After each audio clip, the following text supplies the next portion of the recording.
J'attends. Ouais, ok.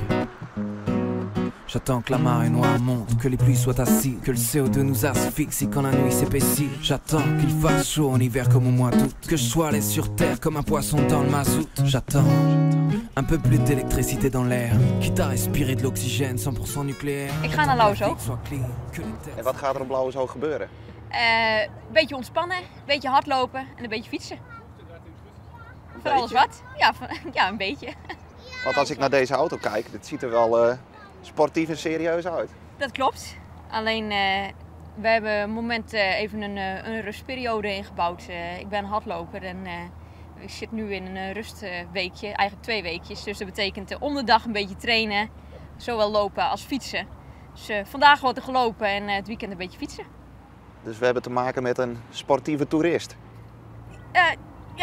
Ja, misschien wel. Ja, dat is een leuke benaming. Want wat zijn jouw sportieve ambities? Mijn sportieve ambities die liggen in de wegatletiek. En ik hoop op de marathon internationaal goed mee te gaan draaien. Ja.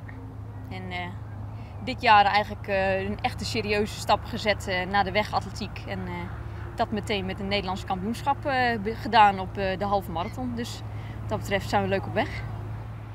Ja, hoe ver lig je op koers? Gaat je doelstelling, ga je die waarmaken? Ik heb een droom en dat is anders dan een doelstelling. En dichtstbijzijnde doelstelling is wat dat betreft de marathon te lopen. En dat gaat in oktober gebeuren. Dus vandaar nu even 2 weekjes even het gas eraf. En dan gaan we volledig opbouwen naar 14 oktober om daar de marathon te gaan lopen.